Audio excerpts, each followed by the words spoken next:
de adolescentes perteneciente al tercer año de la Escuela Provincial número 67 José María Paz, motivados por la iniciativa de la profesora señora Alicia Jiménez de Vittori y la participación de tercer año de la Escuela Agrotécnica y demás colaboradores, han querido recordar a los primitivos habitantes de nuestro suelo.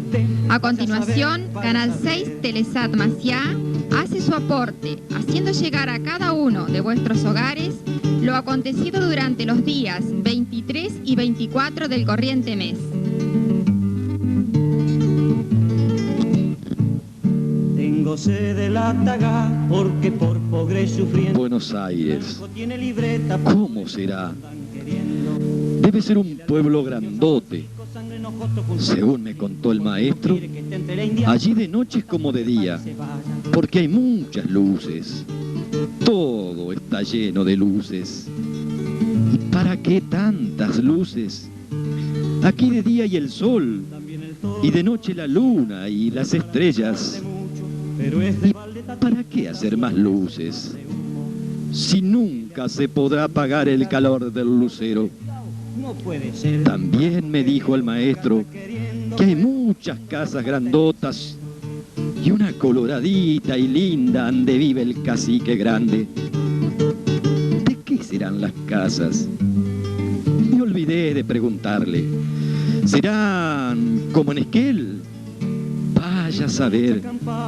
¿O serán de coligüe y de barro? Y dice también que andan coches todo el día. Y si uno se descuida, lo pisan. Eso está mal. En ningún pueblo indio la gente se pisa. Y bueno, si se pisan, ellos sabrán.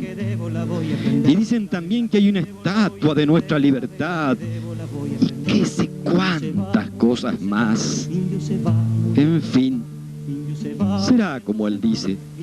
Me gustaría verlo, pero de día. ¿Para qué de noche? ¿Para qué prenden luces? De noche hay que dejar las estrellas que siempre estuvieron, sin que nadie las prendiera, porque las prendió Dios. Poema de Antonio Ñanculef, indio mapuche de Cerro Centinela, provincia del Chubut, recopilado por el investigador santafesino Lázaro Fluri.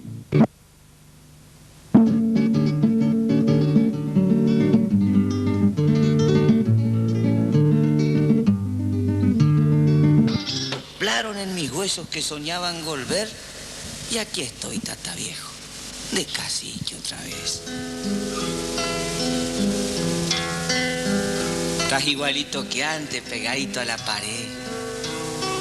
Quemadito pared. A continuación, veremos una muestra de diversas artesanías indígenas que fueron acercadas por vecinos de esta localidad.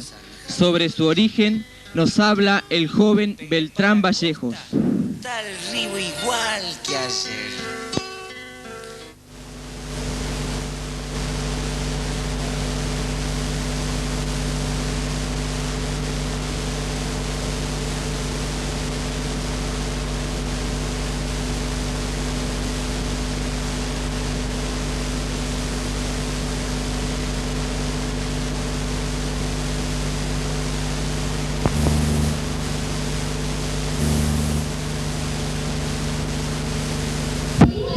Bueno, acá estamos viendo de los indios del norte, en la parte de Salta, de los indios Kualash. Allá se puede ver una vasija toda pintada, trabajada con pinturas autóctonas de la zona. También del norte se ven de los chiriguanos esta caña o lanza para pesca, como la llaman allá. Y esta artesanía de aquí, de la punta de esta mesa, todo es de los indios tehuelches, de la zona de Salta. Santiago del Estero, también están caras tobas de los indios del Chaco, una artesanía toba en barro cocido. también un crucifijo de los indios tobas y madera tallada y pulida por los indios también tobas en madera de curupí puede ser. Tenemos una pequeña artesanía de los matacos también del Chaco.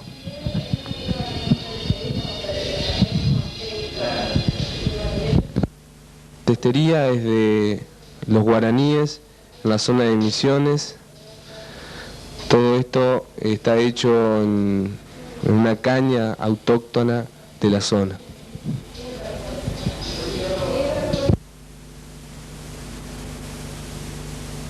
La artesanía es de los indios de Neuquén, mapuches. Podemos ver un primer plano de una punta de flecha de los indios mapuches en Neuquén.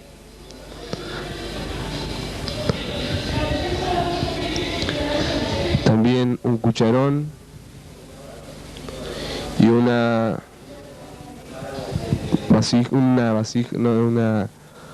tabla cortada bien pulida para hacer masa, que también es de los indios mapuches.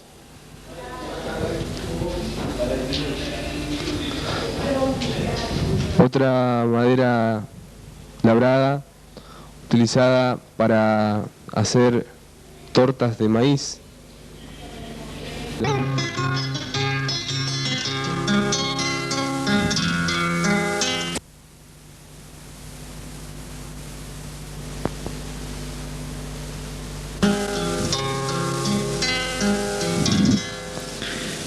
Veremos ahora el diálogo informal que el audiovisualista Ricardo Aceval mantuvo con los jóvenes organizadores de este evento en Radio Integral.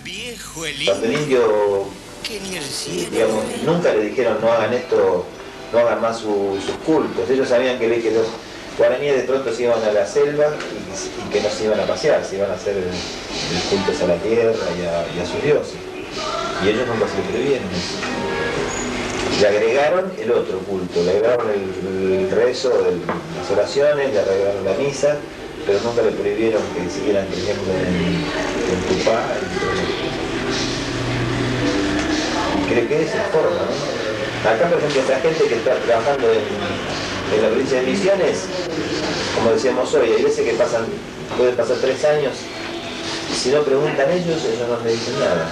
Le siguen atendiendo, siendo solidarios con ellos, haciéndole toda clase no de ayuda así de tipo limosna, sino solidaridad, es decir, compartiendo con ellos lo que tienen, ¿no?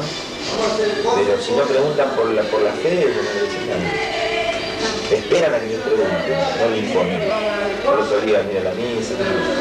Cuando va un blanco, una comunidad aborigen, ellos se integran, digamos, ¿hay comunicación o se resienten a hablar? Depende de la comunidad que sea y depende de la actitud del blanco, como sea. Es decir, depende de los dos, pero fundamentalmente, si el blanco va a la comunidad es porque tiene intenciones de tomar en contacto con el indio.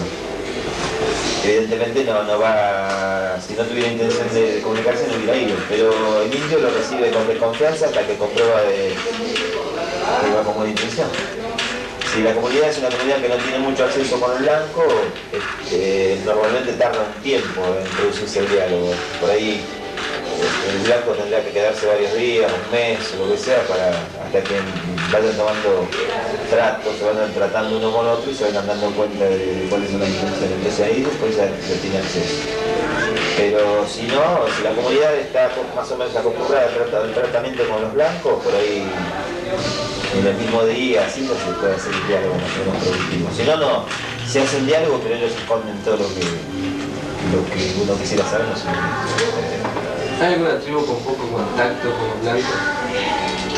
En Misiones hay un sector que está a 30 kilómetros del Parque Moconá, en la costa del Uruguay, que es una comunidad que tiene muy poco contacto con los blancos. Prácticamente casi no vienen, no salen de ahí. ¿Usted lo ha visto? No, y una vez tengo que ir con el tiempo necesario como para quedarme un tiempo largo, si no hay respuesta enseguida, podemos comunicar.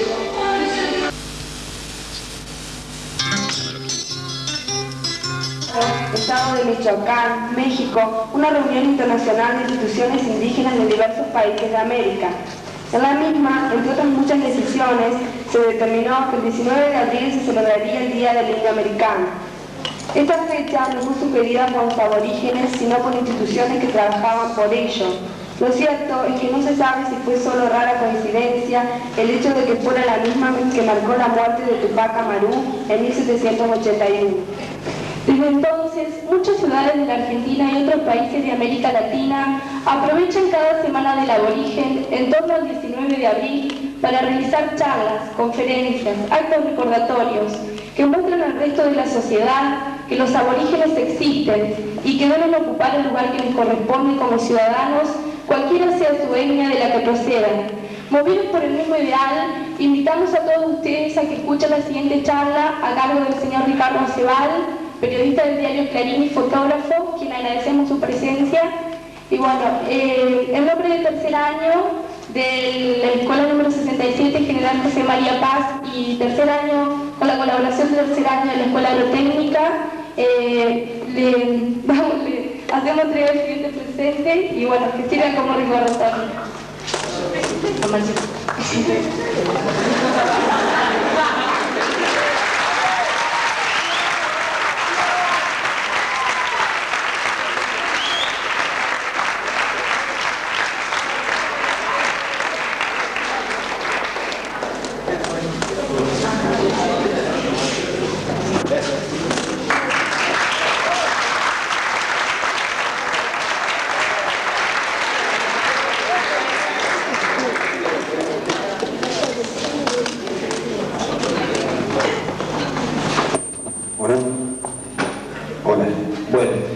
Voy a empezar hablando acá arriba, pero después me voy a ir al mismo nivel que ustedes para conversar, dialogar un poco. Lo que vamos a ver es una exposición, o estamos viendo, mejor dicho, una exposición de fotos de distintas comunidades aborígenes de Argentina. Nosotros aquí también exhibimos un pequeño mapa argentino con la distribución de los aborígenes en la actualidad y con algunos datos interesantes sobre la cantidad que hay representando a cada etnia. Aproximadamente medio millón de aborígenes en la Argentina, distribuidos de acuerdo al cuadrito este que ustedes ven aquí. Así que después, una vez terminada la charla, los que no hayan estado por aquí adelante, si quieren acercarse a observar con más detenimiento las fotos y estos papeles que tenemos aquí en exhibición, pueden hacerlo. Este dato de que nos informa de la cantidad de aborígenes y su distribución a la Argentina, la realizó ENDEPA. ENDEPA es Equipo Nacional de Pastoral Aborigen, ya que la labor que debería haber, que tengamos una idea más exacta. Con este tema del cólera, ha habido gran parte de personas que viven sobre todo en las grandes ciudades que han descubierto por fin que en la Argentina todavía hay indios, hay aborígenes. Muchos decían, pero entonces está ahí todavía, y ¿cuáles son y quiénes son? Parece mentira que esto suceda, pero es así. En la Argentina no hay una conciencia de la parte que tenemos de sangre aborigen, todos nosotros. Generalmente nos detenemos mucho en la inmigración, nos detenemos mucho en las culturas que vinieron de otros sectores del mundo, nos detenemos muy poco en meditar, en estudiar qué es lo que había aquí antes de la llegada de los conquistadores. Las fotos, yo ahora se las voy a detallar.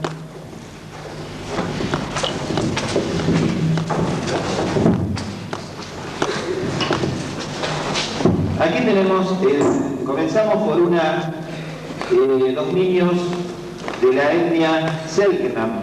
Selknam, lo que nosotros conocemos como Onas. Los Onas de Tierra del Fuego, del Estrecho de Magallanes. Después tenemos a dos caciques. En la foto número 2, el cacique Catán, el último gran cacique de los mocovíes, Mocoit, una etnia, una nación aborigen que vivió en la zona, la mitad norte de la provincia de Santa Fe. Actualmente ya no están más en esa zona en su mayoría, sino que están ocupando un sector de la provincia del Chaco, donde fueron desplazados por la fuerza, desplazados por una campaña militar que hacia el norte del país hizo el mismo desastre que la que hizo hacia el sur la campaña del desierto del general Roca. El gran cacique entonces, que murió en 1974, para el documento de identidad argentino se llamaba Francisco Nolasco Mendoza, es el cacique Catán de los mocovíes, que le ha encantado con un chamamé que todavía se escucha bastante en las radios que transmiten música nacional y también en los bailes, los bailantes. Después, aquí tenemos al cacique Marcelino Rosario Namuncurá, sobrino nieto de Seferino Namuncurá, descendiente directo de Calfucurá, uno de los jefes más importantes, quizás el más importante que tuvieron los mapuche. Los mapuche, ustedes saben que la palabra mapuche quiere decir mapú, tierra, che, gente de la tierra. Los mapuches son, tanto del lado de Chile como del lado argentino, son mapuches, no son ni chilenos ni argentinos, porque antes de que existiera la división política de entre países en Sudamérica, ellos ya estaban aquí, muchos miles de años antes. Por lo tanto, para ellos no existe eso del Argentina, Chile, Brasil, Paraguay, todo eso, ¿no? En las fotos 4, 5 y 6 tenemos aborígenes Huichí. Huichí, que a veces se les llama Mataco. Mucha gente le llama Mataco, pero es un nombre incorrecto. El nombre correcto es Huichí. Habitan el Chaco salteño, la zona boscosa, la zona de selva de la provincia de Salta, también Formosa y parte por ahí un pequeño sector, un poquito de la provincia de Jujuy, donde hay selva. Se sostienen una especie de instrumento hecho con una lata de aceite, que previamente la queman, y con una sola cuerda. Eso es una especie de violín, que ellos le llaman noviqué. Estos son indios toba. Los tobas son fundamentalmente del Chaco, también de Formosa. Un aborigen mocoví que habita, como tantos otros indios, el Gran Buenos Aires, la zona del cordón de la capital federal. Este aborigen mocoví es excombatiente de las Malvinas, como tantos otros indios argentinos que algunos pocos volvieron y la mayoría quedaron allá. Aborigen mocoví, entonces, que vive en el partido de Lomas de Zamora, en el Gran Buenos Aires. También en las fotos 9, 10, 11, 12 y 13 son aborígenes guaraníes. Guaraníes de la provincia de Misiones, de la etnia Piá, que se escribe M-Y-A. La etnia Piá guaraní es la que más abunda en la provincia de Misiones. Son guaraníes que nunca entraron en las reducciones que habían establecido los jesuitas entre el año 1600 y el 1750. A 20 kilómetros de la ciudad de Aristóbulo del Valle, una ciudad que está ubicada en el centro de la provincia de Misiones, no está hacia el río Paraná ni hacia el río Uruguay, sino en pleno centro de la provincia. A 20 kilómetros de esa ciudad existen 2 o 3 comunidades como esta, una de las cuales hemos estado recientemente. Estas fotos fueron tomadas este mismo mes de abril de este mismo año. Ahí tenemos el caso de los que están izando la bandera, y ustedes fíjense que en casi todas las fotos de ellos están descalzos. No es solamente una cuestión de carencia de calzado, sino que la costumbre de ellos es que por mucho frío que haga, siempre andan descalzos porque es una manera de estar en contacto con la tierra. Es parte de sus costumbres, parte de su cultura. El contacto con la tierra no lo quieren perder jamás. Si bien ustedes los ven vestidos con ropas como en la ciudad, ellos están constantemente, sobre todo por supuesto en la época de más calor con más razón, pero constantemente en contacto con el río, siempre se están bañando a alguna hora del día porque están muy acostumbrados al contacto con el agua. Finalmente, las fotos 14 a la 23 es una propuesta que estamos haciendo con la Universidad de La Plata y con un alfarero de la ciudad de La Plata, justamente, sobre los aborígenes que vivieron en la llamada selva marginal de la provincia de Buenos Aires. Ahí ustedes ven algunas fotos, como por ejemplo la número 17, que algunas personas que ven esa foto piensan que fue tomada en el Chaco o fue tomada en Brasil. Bueno, el caso es que esa es la selva marginal que todavía existe en la provincia de Buenos Aires y que ahí, en toda esa selva, se asentó una importante cantidad de aborígenes que se llamaron Tubí, Chaminí y también los Querandí, que vivieron también en ese lugar.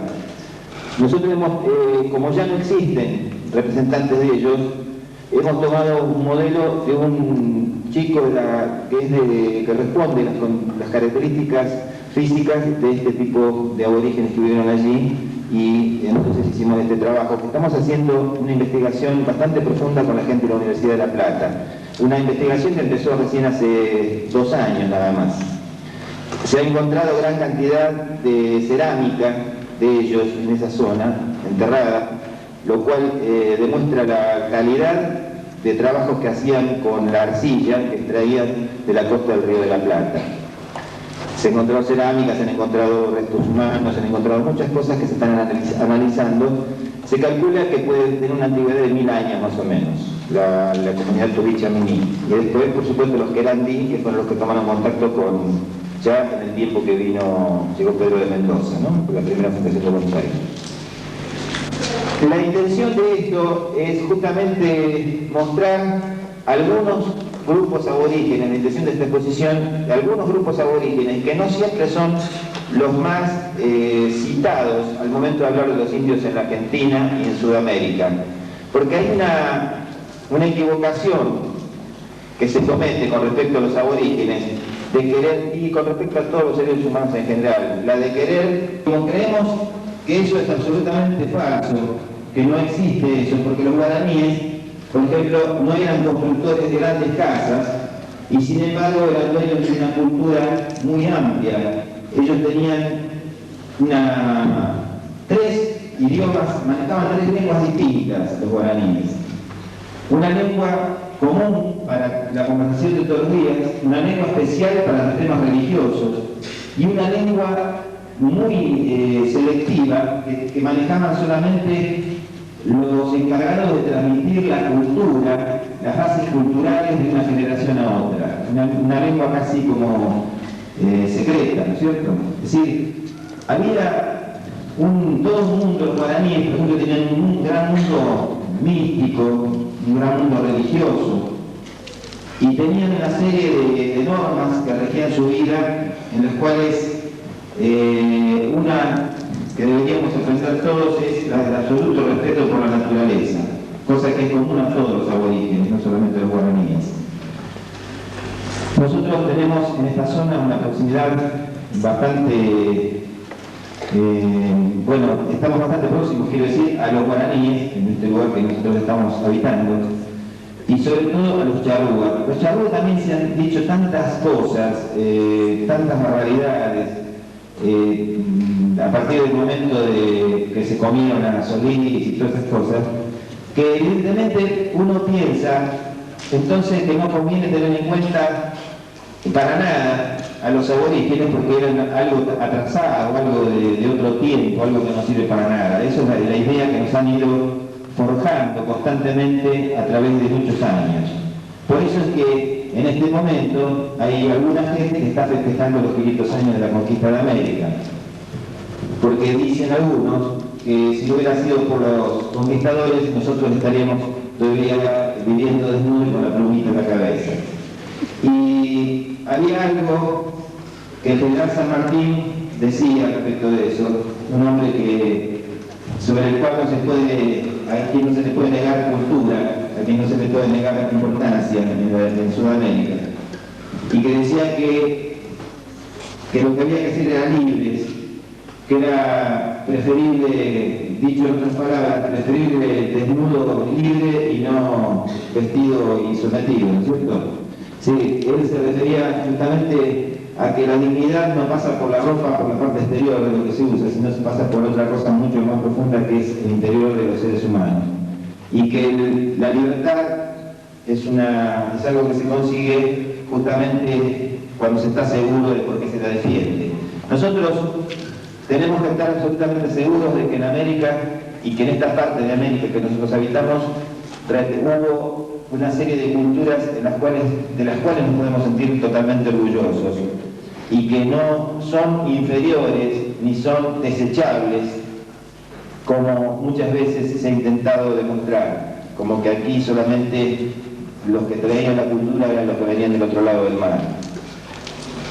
Por eso hemos dedicado más que nada las fotografías a los aborígenes de estas zonas selváticas o de algunas otras zonas que no son generalmente los habituales al momento de mostrar a los indios. Cuando se quiere mostrar indios, a veces se muestran siempre a los incas o a los aztecas, como diciendo que fueron las únicas culturas importantes de América, y no es así.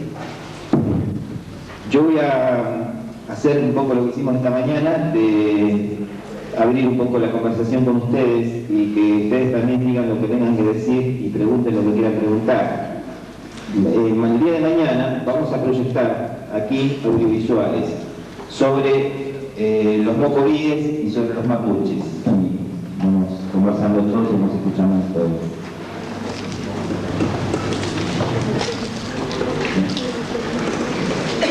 Normalmente cuando ellos tienen poco contacto o ninguno con los blancos, tarda un tiempo en establecerse el diálogo, porque es lógico que después de tantos años que los únicos blancos que ven llegar ven que vienen para hacerles algún perjuicio, es normal que después cuando aparezca otro piensen que también vienen con la misma mala intención. Entonces, hasta que comprueban de que uno va con la idea de realmente de dialogar en serio. Es decir, el diálogo se establece, como diría una monja que da clases en esta escuela, que les mostraban las fotos. Ella dice, el único diálogo posible es cuando se hace de tú a tú, es decir, cuando dialogamos con distintas comunidades. Y el común denominador es lo que decía recién, el concepto del tiempo, el concepto de conocerse.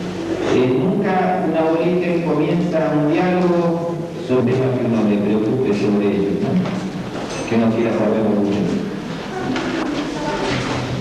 De que antes que uno vinieran los pastores de algo cual y que cada uno venía con una Biblia distinta y que entonces que no entienden cuál es la Biblia esa, porque uno dice que es la verdadera, otro también dice que es la verdadera y cada uno se la de otra manera. Esa gente que lo va a molestar y recibido y eso ha sido para casi todos. Para mí, que lo estudié hace poco, también hubo mucho tiempo, sin embargo después me permitieron ir a la casa de ellos, y por eso necesitamos estos blancos, pero es un caso de la naturaleza, por eso que si ellos permitieron, tuvieron confianza de que uno no quería otro, casarlo, armaban así casas precarias, casaban, porque terminaban la casa en ese lugar,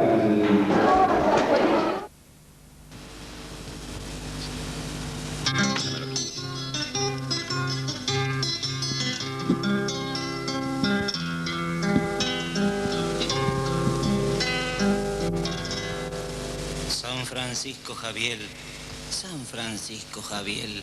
El entusiasmo demostrado por la población toda de Maciá ante la conmemoración de la Semana del Aborigen, engalanada por la invalorable presencia del periodista, fotógrafo e investigador de la cultura indígena Ricardo Acebal, se vio llevada a su más alta expresión con el diálogo fecundo que mantuvo fundamentalmente con los adolescentes de esta localidad.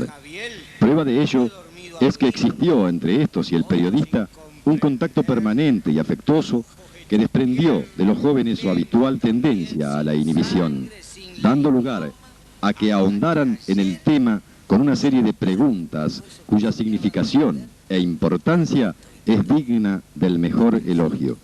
Brindaremos a continuación una clara muestra de lo expresado en esta nota que Canal 6 llevó a cabo en el Salón Auditorio Luis María Gutiérrez de Radio Integral. No de baldes. Tenemos el gratísimo honor de contar hoy con un periodista investigador de la cultura aborigen que se encuentra con un grupo de chicos de la escuela número 67, José María Paz, que ha trabajado desde hace varios días para que se vayan cumpliendo en su medida lo mejor posible lo que él quiere aportar hacia nuestro pueblo. También han colaborado para esto los chicos de la agrotécnica de tercer año.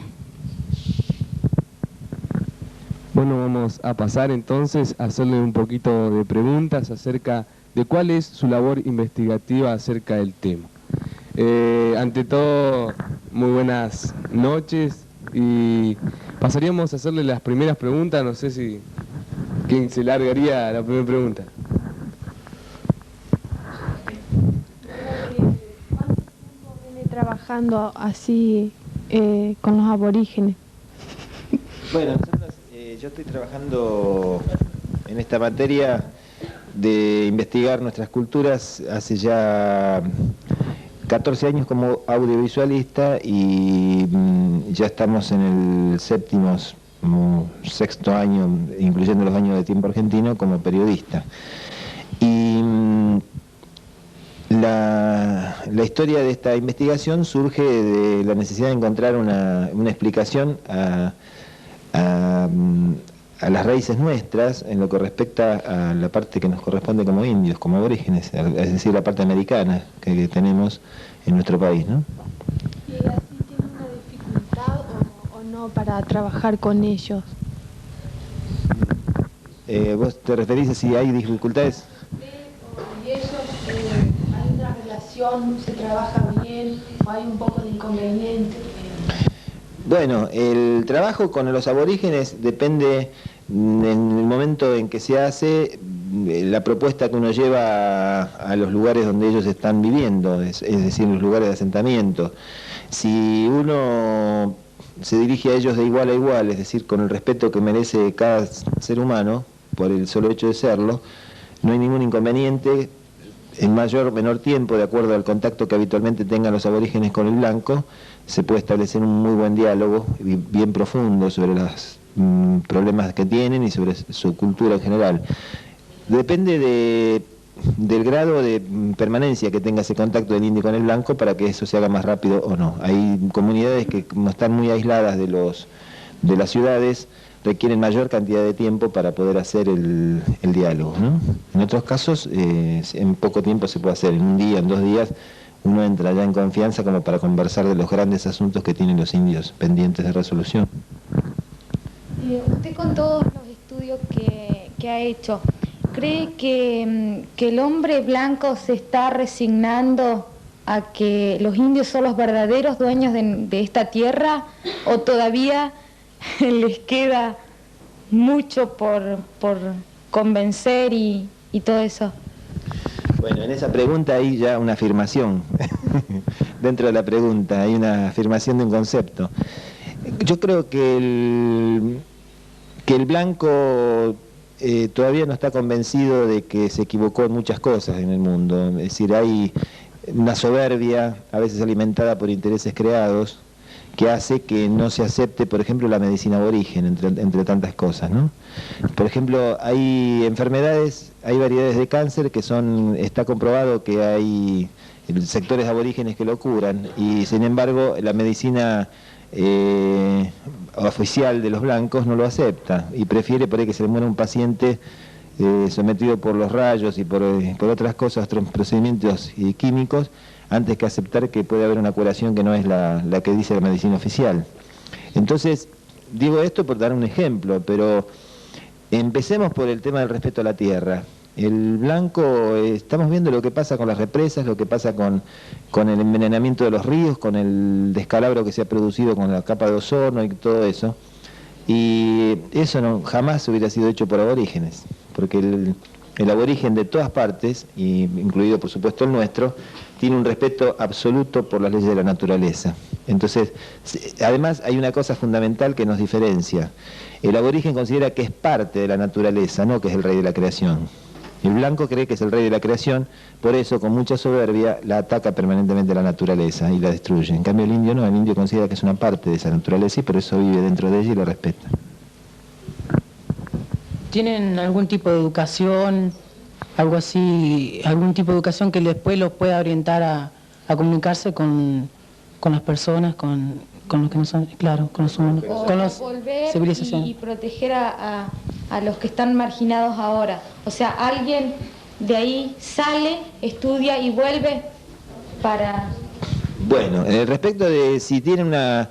Hay escuelas que trabajan en las zonas aborígenes. Vamos a poner el caso de las escuelas de la provincia de Misiones que existen en la zona de Aristóbulo del Valle, cercanas a Aristóbulo del Valle, en las cuales existe un sistema de educación libre para los aborígenes, en el cual no hay horarios rígidos ni programas rígidos que le impidan que los marginen en la educación, y que allí le permite aprender cosas que le sirven para su vida de relación con el blanco. Le permite las cosas fundamentales como leer, escribir, las operaciones matemáticas y todo lo que él necesita para esa vida de relación que tiene que mantener con la gente de la ciudad.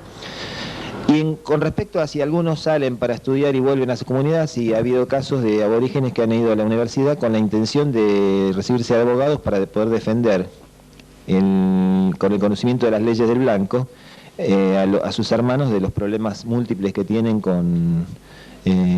precisamente por esa marginación que sufren, ¿no? Y porque a veces son despojados de lugares que les corresponden y todo, y una manera de defenderse es a través del conocimiento de las leyes que existen dentro de la sociedad blanca.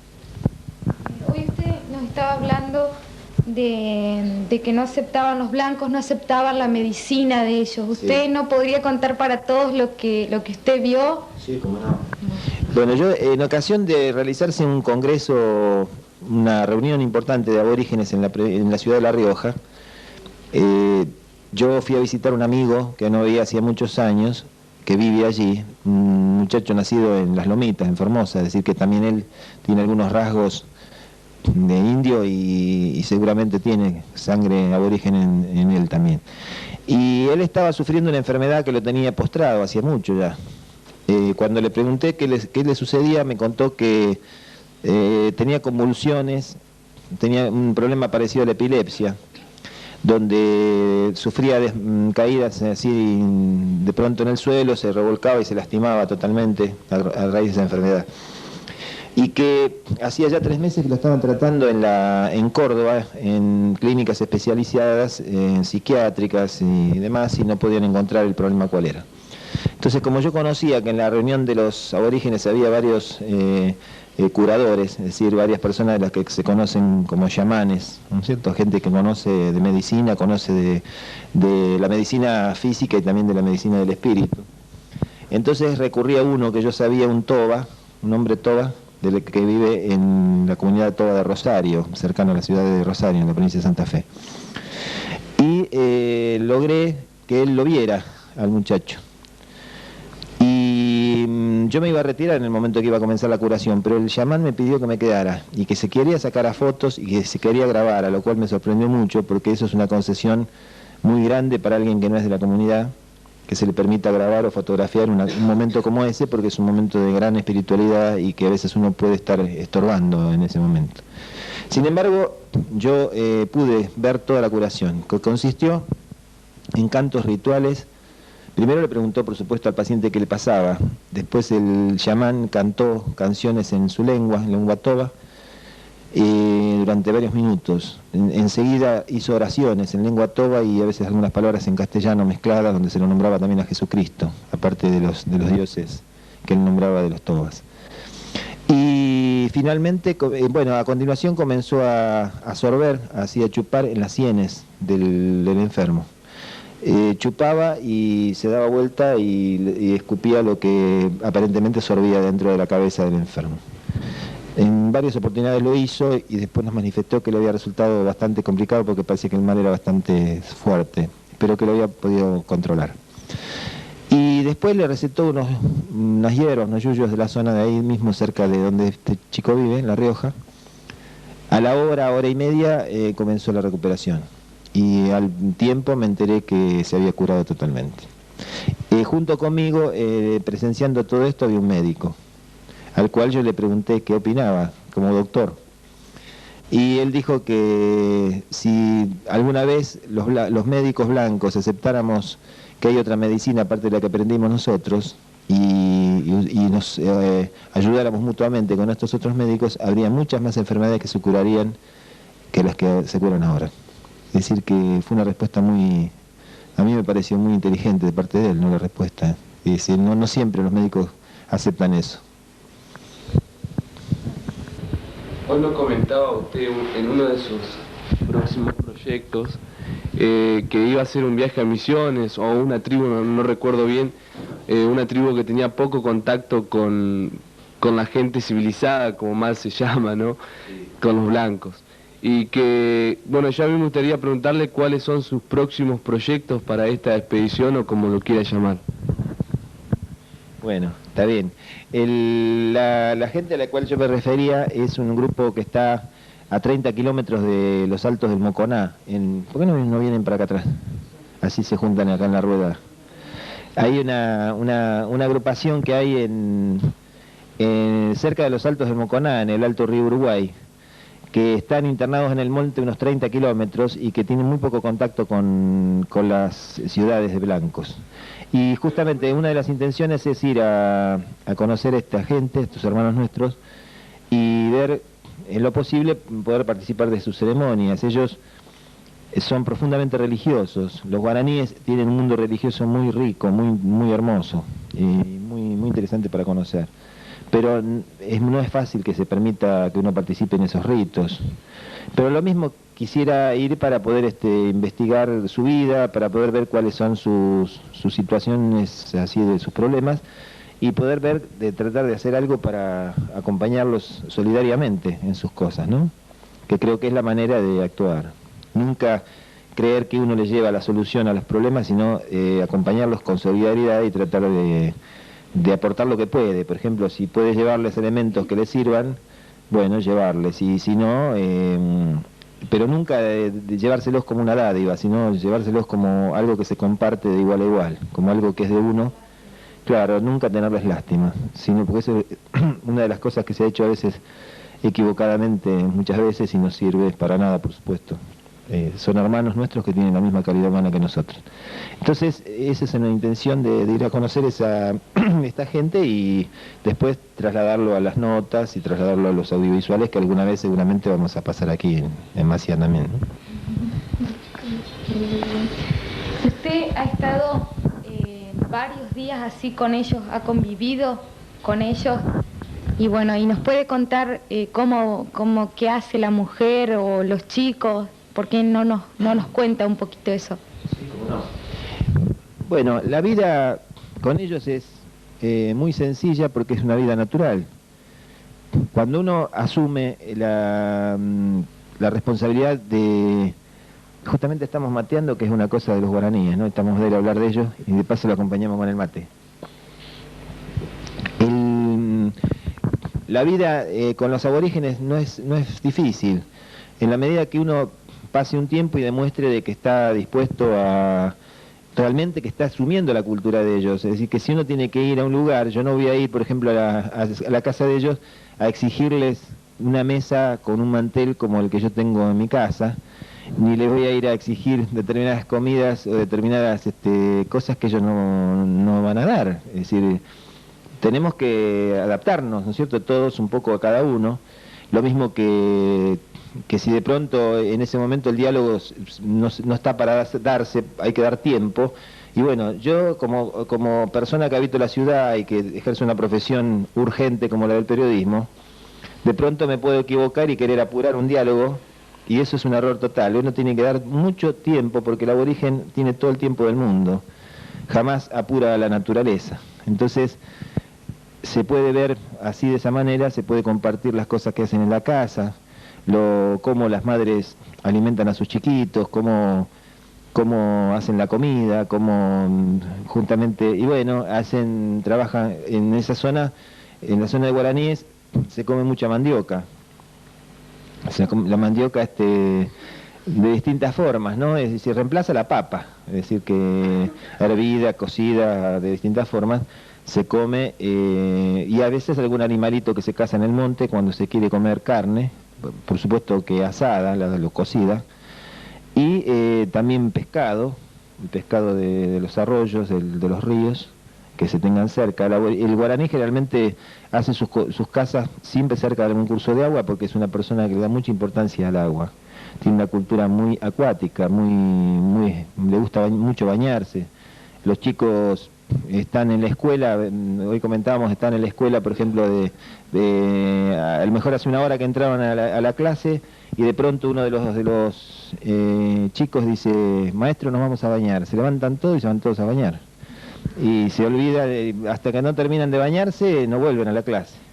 Entonces ahí se juntan los chicos chiquitos, los grandes, todo el mundo. Es como una orden que nadie dio, pero que todos cumplen rigurosamente. Si salió uno para el lado del arroyo, van todos al arroyo, juegan allá, se bañan, todo lo que hasta que se cansan y después se vuelven a la clase y sigue la clase. A veces todos mojados, vuelven chorreando agua dentro del aula y siguen trabajando en lo que estaban haciendo con total naturalidad. Y bueno, y esa es lo que uno puede ver, observar esas cosas a medida que se va adentrando en la comunidad de los aborígenes, cuando uno demuestra de que está con el espíritu amplio de aceptar la realidad de ellos, no querer ir a imponer cambios y mucho menos a demostrar disgusto por lo que vea o por lo que tenga que vivir, ¿no? Que al fin y al cabo no son culturas ni superiores ni inferiores, son diferentes. Y ahí está la cuestión fundamental. En el ser humano, sobre todo el blanco, le cuesta mucho aceptar las diferencias. La comunidad nuestra siempre está marginando porque es judío, al otro porque es negro, al otro porque es feo, al otro porque es lindo. Entonces siempre estamos haciendo separaciones. En cambio el indio no hace eso. El indio jamás hace separación.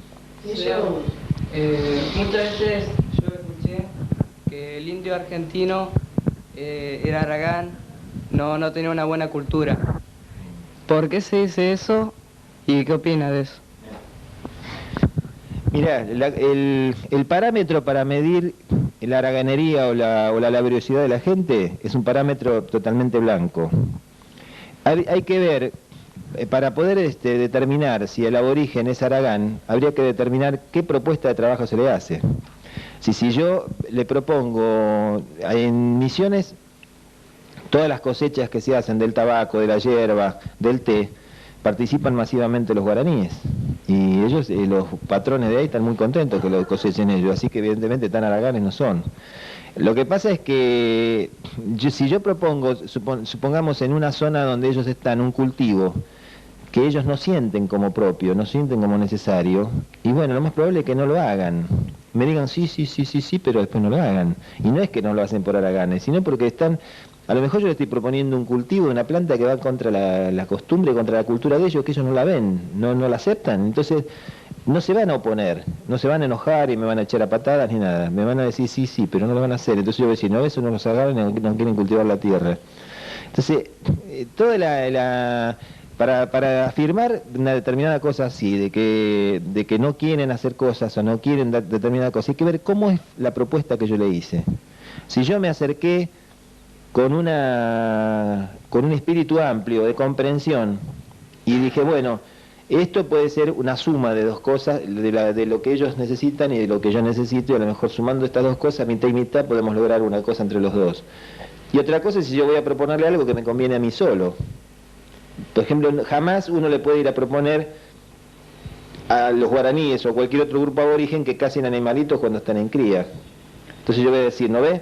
Le ofrezco un billete nuevo, le ofrezco plata y como está descansando, está durmiendo la siesta, no me quiere ir a cazar un mono, o no me quiere ir a cazar un loro, o no me quiere ir a cazar otro animal que yo quiero llevarme.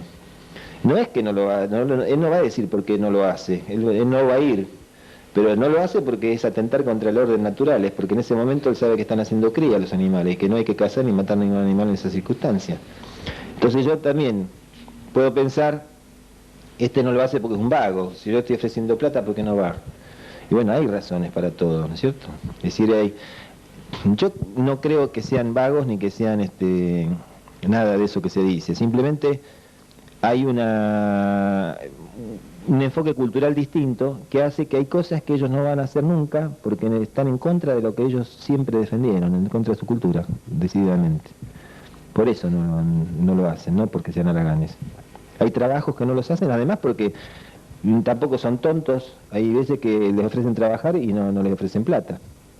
Si le dicen que trabajen, pero después le quieren pagar con una escopeta que no se usa más, con un pantalón que era del patrón y ahora no tienen a quién dárselo, entonces le quieren pagar con eso. Entonces cuando una vez se lo hacen, pero 2 veces no. Entonces a veces cuando lo llama el mismo patrón a trabajar otra vez, no quiere trabajar, pero porque sabe que lo va a pagar así. ¿Y ellos tienen algún deporte, competencia, algo, juegos, cosas así?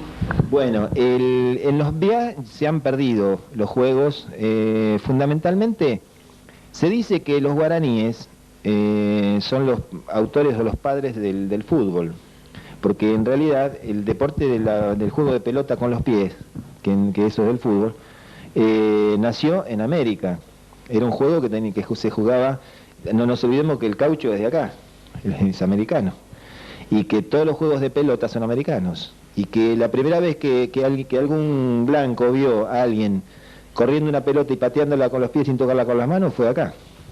Es decir, que eso fue lo que inspiró después el juego del fútbol. Así que mirá si tienen un deporte que sea conocido mundialmente. Después sí tienen otras, en este momento no practican sus deportes así constantemente, a lo mejor como una curiosidad, pueden recordar algunas cosas que hacían antes, como algunas competencias de caza o alguna cosa que hayan hecho en otra vez, pero ya no los practican. En la formación de la familia, ¿están casados con varias mujeres o mujeres casadas con varios hombres? ¿O no se casan? ¿O cómo es en sí la formación de la familia? ¿Se produce poligamia o no? Mira, no hay. En el guaraní no se practica la poligamia. Si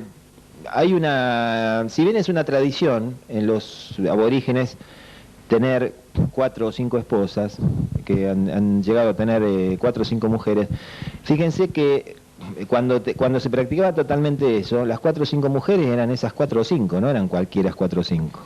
Es decir, que al fin y al cabo era una especie de fidelidad conyugal a 5 esposas, pero eran siempre las mismas. Es decir, que si es que queremos compararlo o queremos tomarlo como algo que sea chocante, yo creo que no para nada, porque lo que es natural, lo que se toma con naturalidad y lo que se hace con habitualidad y con respeto, para nosotros puede parecernos raro. Es lo mismo que cuando se dice que porque, por ejemplo, en los primeros tiempos de la colonización, a toda costa las monjas querían que las mujeres se pusieran ropa, porque es tradición que los aborígenes andan siempre con el torso desnudo. Y los varones lo mismo, hay comunidades guaraníes que andan absolutamente desnudos, otros usan taparrabos, otra cosa.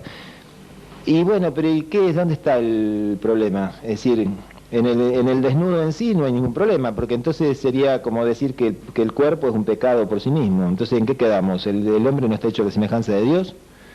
Decimos siempre que está hecho a la semejanza de Dios y resulta que después decimos que es un pecado porque anda desnudo un indio que ha vivido toda la vida en esa forma y que ha estado, y que además responde a las condiciones naturales del lugar donde vive.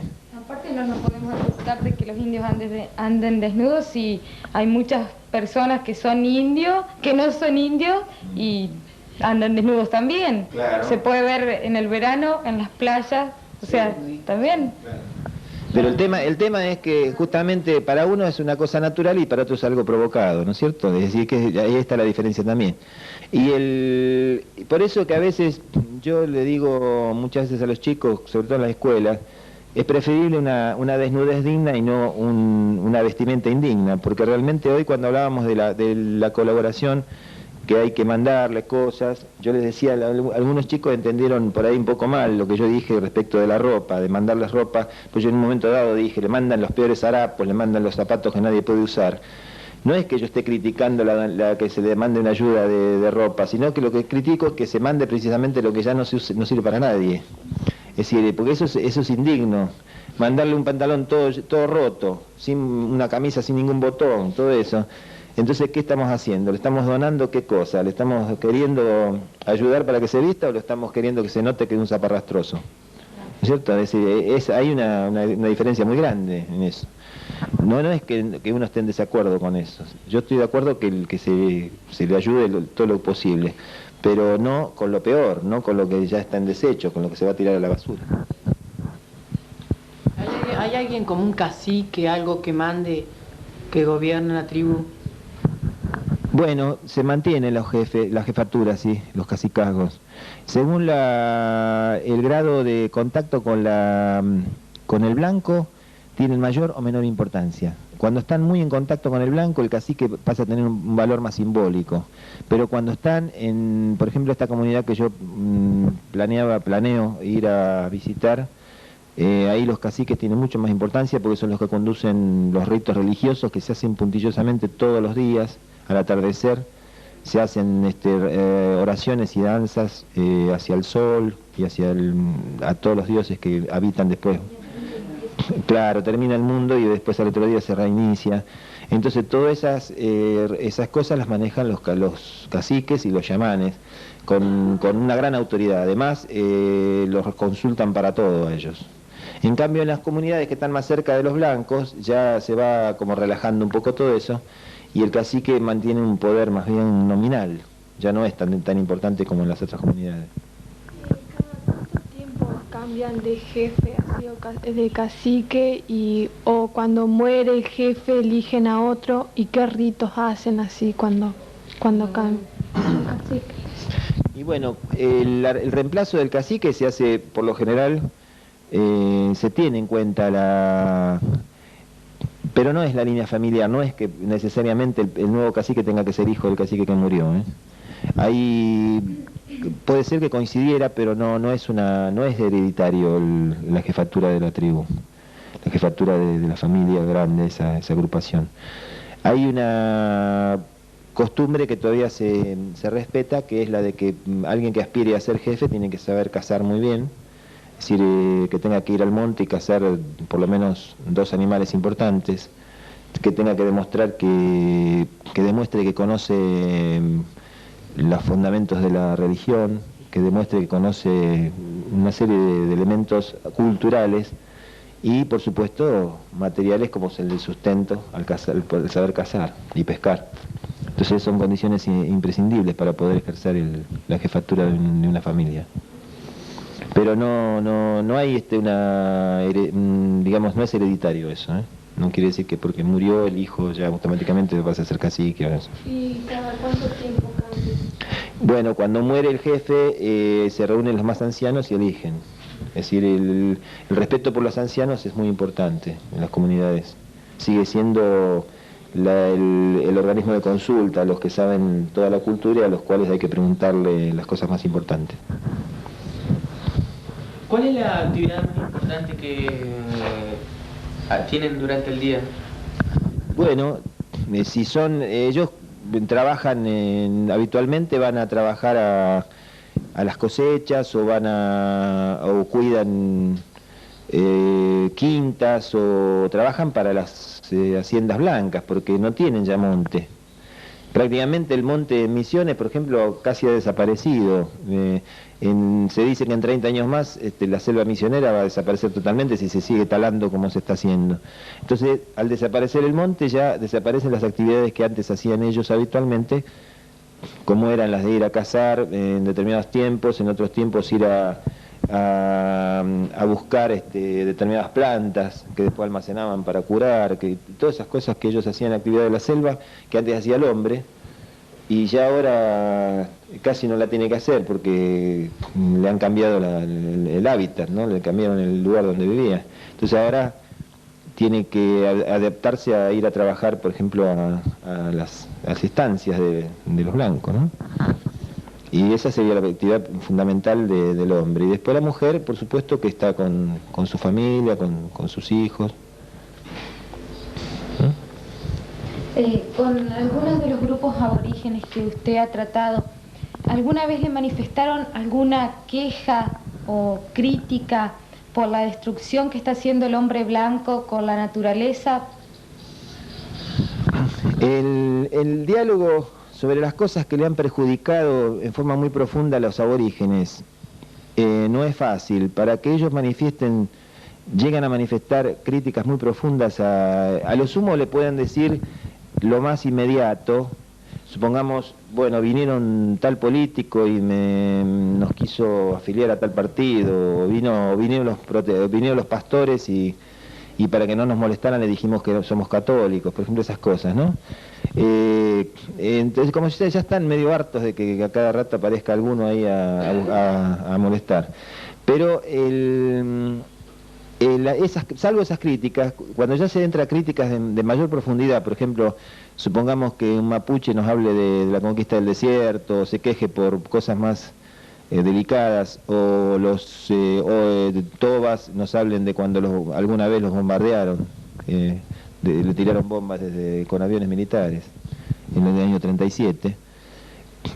Para que se llegue a esos hechos así tan crudos, tan duros, tiene que haber muchísima confianza con uno y de haber pasado mucho tiempo, de haber parlamentado mucho rato para que ellos cuenten esas cosas. Si no, están en su memoria indelebles, pero no las comparten con mucha facilidad con uno.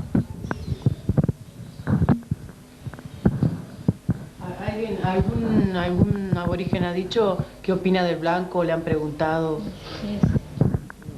Bueno, eso es un poco más o menos lo que más o menos estábamos diciendo. En la relación con el blanco, dicen que ¿por qué el blanco siempre es tan destructivo? Se lo preguntan constantemente. ¿Por qué matan cuanto bicho se mueve? Le dicen, por ejemplo. Yo encontré hace poco, me decía, blanco tira todo lo que se mueve, me decía, ¿no? ¿Por qué? Dice, ¿qué le hizo lo que se mueve, que lo mata? Pues todo lo que se mueve lo mata. Es decir, el cazador va con la escopeta, con lo que sea, y bicho que se mueve, sea pájaro, sea ofidio, sea lo que sea, le pega un balazo. Y eso es una cosa que no le entra a la cabeza al indio. ¿Por qué hace eso? Porque a ellos ni a ninguno se le ocurre hacer esas cosas. Cuando cazan estrictamente lo que necesitan para comer, nada más. Entonces, ¿por qué razones que nosotros somos así, tan destructivos? ¿Por qué producimos, por qué le envenenamos el río? ¿Por qué le hacemos tanto daño a la naturaleza? Esa es una de las cosas que siempre ellos preguntan de los blancos, ¿no? O comentan. ¿La relación con el indio ha mejorado de tiempo atrás a ahora? Yo lo que noto es una apertura en estos últimos 4 o 5 años, una gran apertura en distintos sectores de nuestra comunidad, tanto en Buenos Aires como con las distintas provincias a las cuales voy a trabajar, que hay una apertura diferente a la de hace algunos años atrás. Yo me acuerdo que cuando yo estudiaba, ya lejos de hace tiempo, cuando yo estudiaba en la escuela secundaria, fíjense que claro, que en esa época tenía flequillo y todo. Cuando yo hacía todo eso, era dificilísimo que en la escuela se planteara un tema como el que se ha planteado aquí. Yo creo que es el momento de decir algo que está, creo, en todos nosotros, que es el reconocimiento a esta iniciativa que han tenido ustedes de hacer de este encuentro, porque realmente es hermoso que los chicos, las chicas, piensen que esto es bueno hacerlo, ¿no? Es decir, que no siempre parezca que nosotros ocuparnos del otro ser humano, del ser humano distinto a nosotros, es una tarea obligatoria, sino que ustedes lo están haciendo con amor esto, y se nota, porque se han ocupado, han trabajado mucho para hacerlo, y entonces todo lo que se hace con amor da buen resultado. Por eso es que esto está saliendo bien. Y creo que también aquí hay la actitud de una profesora también que... Alicia Jiménez de Vittori. Bueno, que ella también es... Claro. Está que son personas que han tenido mucho que ver en este encuentro. Bueno, así como ustedes están produciendo este encuentro este año, creo que es la primera vez que celebran la Semana del Aborigen, bueno, así está ocurriendo en mayor o menor medida en otros lugares, no digo intentos iguales que este, pero parecidos, ya sea reuniones que de pronto se hacen en la misma escuela, celebrar, por ejemplo, una fecha patria, en lugar de celebrarla con el consabido acto bandera de ceremonia, himno nacional y discurso vacío, en lugar de hacer eso, hacer, por ejemplo, debates. Yo he participado con audiovisuales en actos oficiales en el cual el audiovisual era el disparador para formar después un debate. Los chicos subían al escenario en lugar de representar una obra de época con tipos que muevan pañuelos, banderita, qué sé yo, debatían, por ejemplo, cuál era el significado del 25 de mayo de 1810 y qué relación tenía con la actualidad. O, por ejemplo, San Martín, la personalidad de San Martín, y quiénes eran sus enemigos y por qué, y los indios. ¿Por qué si los indios tenían una personalidad, por qué no se los respetaba? Esas cosas se están haciendo en distintas partes del país, cosas que hace 10 años atrás o 15 años atrás eran impensables. Es decir, directamente no existía ese tipo de tema. Parece que cuando a usted lo educaron, le contaban eso, pero a nosotros, yo creo que la mayoría de acá también nos contaron el versito de que Colón era el descubridor y de que Roca jamás había hecho nada, mientras que Colón mató e hizo cualquiera y Roca le mandaba cortar las orejas a los indios y murieron todos y ahora nadie. La Patagonia sigue, antes lo hacían para meter ovejas, para sacarle la lana y vendérselas a los ingleses. Y ahora, claro, y ahora con tantas orejas que le cortaron a los pobres indios, ahora no hay nadie va a la Patagonia. La Patagonia sigue vacía. Es un desierto ahora. Claro, es un desierto. Claro. Provincia de Santa Cruz tenía hace 100 años más del doble de habitantes que lo que tiene ahora, ¿no es cierto? Es la segunda provincia en extensión de la República Argentina. Y tenía más del doble de densidad poblacional que la que tiene ahora. Ahora no llega a un habitante por kilómetro cuadrado Santa Cruz. ¿Qué recibió claro. tanto desastre si ahora nadie va allá, nadie se ocupa, nadie... Claro. Pero es justamente estos planteos que nos estamos haciendo ahora son precisamente nuevos. Con la gente de la Universidad de La Plata estamos investigando, con un grupo de la Universidad de La Plata estamos investigando las culturas aborígenes que habitaron la selva marginal de la provincia de Buenos Aires. Yo creo que hay muy pocos bonaerenses, muy pocos habitantes de la provincia de Buenos Aires que sepan que hay una selva marginal en la provincia. Ni siquiera saben que hay una selva, así que mucho menos saben que ahí había aborígenes que vivieron y que desarrollaron una cultura. Entonces todas esas cosas están saliendo muy de a poco, es decir, esa investigación tiene recién 3 años. Después de tantos años que tenemos como país y como América, recién ahora hace 3 años estamos investigando. Bueno, pero apoyemos que esas cosas pasen, porque eso es lo que nos va a sacar. Por ejemplo, me he enterado que en la Feria del Libro, el libro más consultado es el Martín Fierro. Es decir, no dan abasto con las computadoras para hurgar en el Martín Fierro, porque todos los chicos, adolescentes están preguntando cosas del Martín Fierro.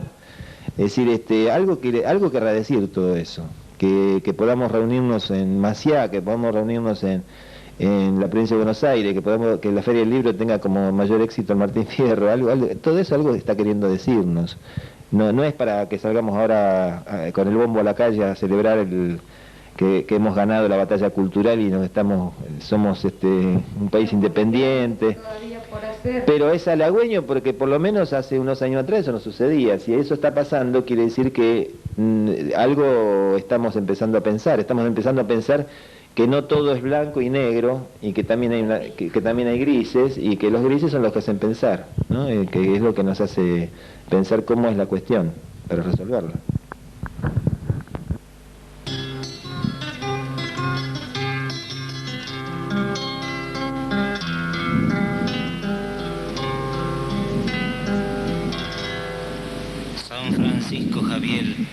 San Francisco Javier, Mocovi patroncito, ya no nos conoce. Luego de este fecundo diálogo con los chicos de Maciá, estos me brindan, como vemos, el afectuoso saludo y su gratitud por todo lo aportado. El periodista hace extensiva esta a quienes hicieron posible su presencia en la población y se despide de los adolescentes para trasladarse a los estudios de Canal 6, donde mantuvimos con él una agradable charla sobre tan importante tema. A continuación ofrecemos pasajes de la misma y al final el acto de cierre en el Teatro Jorge Alacino. Y aquí estoy, tata viejo, de cacique otra vez. Estás igualito que antes. Tiene el agrado de presentar en esta oportunidad a un extraordinario periodista que nos honra con su visita en esta localidad. La presencia de este señor en nuestra población tiene antecedentes que lo vamos a resumir en 4 o 5 palabras. Hace un año, la profesora Silvia Jiménez de Vittori estaba dando una clase sobre los aborígenes argentinos y con gran placer vio la inquietud que los chicos manifestaban, la curiosidad que los chicos manifestaban por saber más de nuestros hermanos indios. Ellos querían saber si esa marginación que lamentablemente tienen nuestros hermanos indios en este país se debía exclusivamente a una automarginación o era la sociedad que los estaba marginando, que le estaba quitando las oportunidades de realizarse en el mismo nivel que nos estamos realizando todos, o por lo menos en la pretensión que tenemos de realizarnos todos.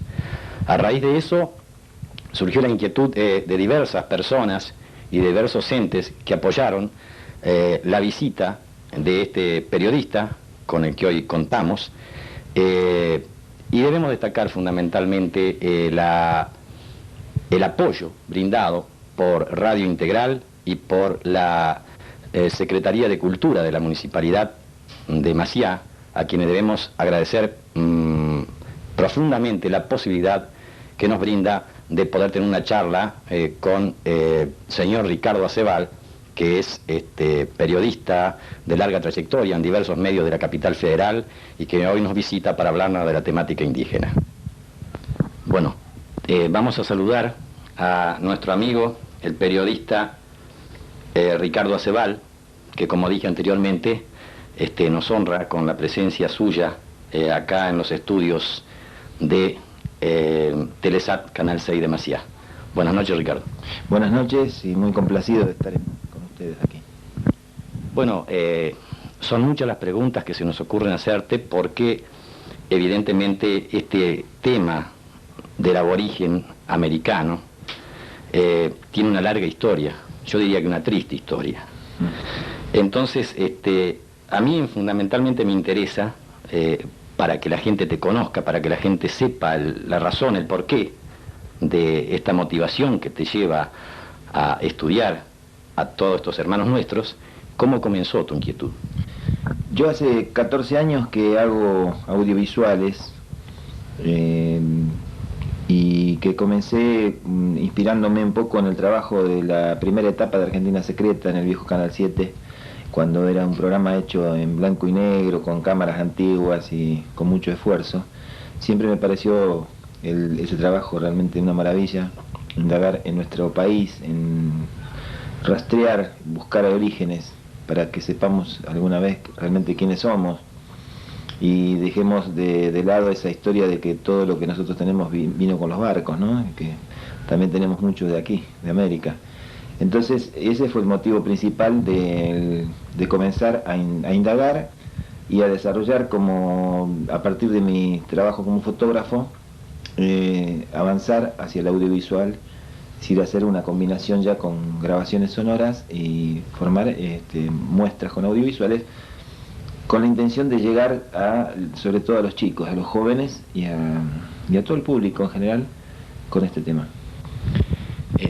¿Vos creés que esta necesidad tuya, que evidentemente supongo yo y espero sea seguida por otros también, va a esclarecer verdaderamente toda la temática que está oculta por diversas razones que no vamos a explicitar ahora, a través de tu trabajo, que yo creo que es un trabajo lento, sacrificado, enorme porque tenés que recorrer todo el país.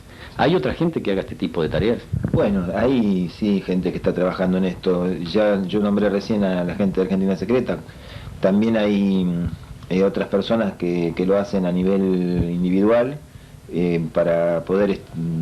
he conocido gente en Misiones, por ejemplo, de Extensión Universitaria de Misiones, que ha desarrollado una cantidad de audiovisuales también como con el lenguaje que utilizo yo. Y también he conocido en otras partes del país algunas personas que por iniciativa propia se han lanzado a investigar y a generar estos trabajos que más o menos con gran esfuerzo van mostrando en su provincia y cuando pueden en Buenos Aires. Yo tengo la ventaja de estar en Buenos Aires, que generalmente es donde tienen que resonar siempre todas las cosas. Por desgracia en la Argentina seguimos dependiendo siempre del lugar donde están las autoridades para todas las cosas. Pero bueno, allá están los medios grandes de prensa, todo eso, y uno a fuerza de cabeza dura y de saber por qué es lo que tiene la cabeza dura, es decir, no es porque sí, sino porque uno tiene muy fuerte la convicción de lo que hace, más o menos vamos logrando un espacio en los medios grandes, como el caso de Clarín, o la revista Flash, en las radios. Hemos trabajado en radios, programas con cierta importancia, pero es siempre por el esfuerzo que uno hace. Vos bien decías que cuesta hacer todo eso. Yo no quiero dar imagen de sacrificado, ni mucho menos. Simplemente la realidad es que tratar nuestros temas es un tema difícil, en líneas generales, porque parece que siempre la noticia tiene que venir de otro lado. No nos convencemos que la noticia la generamos también acá, ¿no?, en la Argentina. Es cierto eso. Y relacionado con este tema de la prensa, relacionado con este tema de tratar de hacer conocer a la mayor cantidad de gente posible toda esta situación de los indios argentinos y americanos. Hay gente que se ha ocupado o que ha tratado al menos de ocuparse de llevar al conocimiento general, ya sea a través de las bibliotecas de los colegios o a través de algún otro medio de apoyo, literatura que permita alcanzar a la generalidad de la gente, conocimiento de la capacidad de esta gente, que muchas veces en forma peyorativa se habla del indio, se lo menoscaba, y es una cultura que viene de muchos años y de mucho tiempo y que es muy difícil de sacar, ¿no es cierto? Sobre todo la mentalidad del argentino que vive en las grandes ciudades, en los grandes conglomerados, que no está en contacto con la naturaleza. ¿Hay literatura?